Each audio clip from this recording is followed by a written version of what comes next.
Hello everyone, welcome to Polimera's kitchen. ఈరోజు నేను మీకు వెజిటేబుల్స్ సాంబార్ చేసి చూపిస్తున్నానండి. ఇందుకు కావాల్సినవి ఫస్ట్ ఇది కందిపప్పు అండి. కందిపప్పు నేను ఇలా వాటర్ వేసుకొని కొద్దిగా పసుపు వేసుకొని ఇలా మెత్తగా అండి ఒక 2 విజిల్స్కి మెత్తగా అయిపోతుంది. ఇలా కందిపప్పు అనేది నేను కుక్ చేసి పెట్టుకున్నాను. అలాగే వెజిటేబుల్స్ కూడా ఒక 2 విజిల్స్ కుక్ చేసి పెట్టుకున్నానండి. క్యారెట్, బీన్స్, ఆలు నేను ఈ 3 తీసుకున్నాను. ఈ 3 ఇలా కుక్ చేసి పెట్టేసుకున్నాను. అలాగే కారం పొడి, ఉప్పు, కొద్దిగా ఇంగువ, చింతపండు నానబెట్టేసుకున్నాను. కరివేపాకు, కొత్తిమీర. ఇది సాంబార్ మసాలా అండి, పౌడరు. దీనికి కావాల్సినవి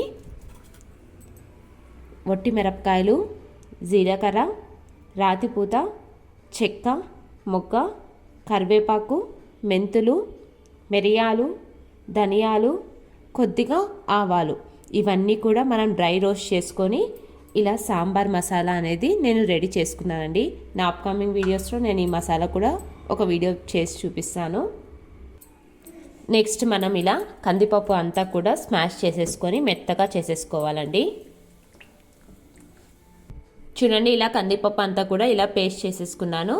ఇప్పుడు ఇదంతా ఒక బౌల్లోకి తీసేసుకుంటున్నాను.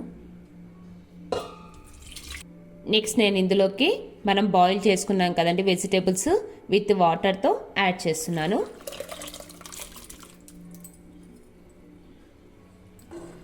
చూడండి, ఇలా వెజిటేబుల్స్ పప్పు యాడ్ చేశాను కదా, ఇందులోకి నాకు సరిపడంత చింతపండు గుజ్జు యాడ్ చేస్తున్నాను.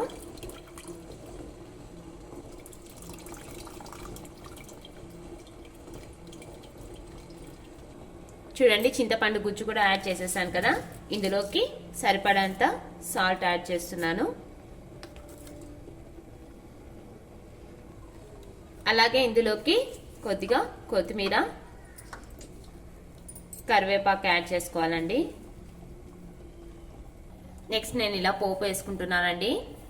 కొద్దిగా ఆయిల్ వేసుకొని ఇందులోకి ఆవాలు,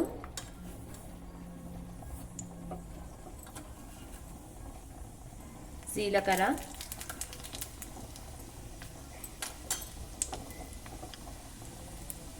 జస్ట్ ఒకటి ఒట్టి మిరపకాయ, అలాగే ఇందులోకి ఇంగువ అండి.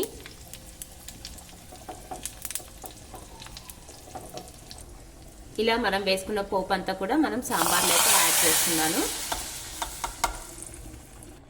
నెక్స్ట్ మనం ఇందులోకి కొద్దిగా పొట్టి కారం, ఇది సాంబార్ మసాలా అండి,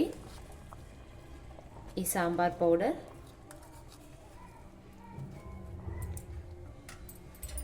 ఇది అంతా కూడా వేసి బాగా కుక్ చేసుకోవాలి.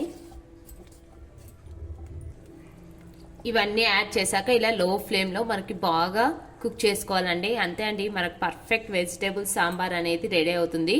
మీరు కూడా ట్రై చేయండి. నా ఛానల్ మీకు నచ్చినట్టయితే లైక్ చేయండి, షేర్ చేయండి, సబ్స్క్రైబ్ చేయండి. Thank you.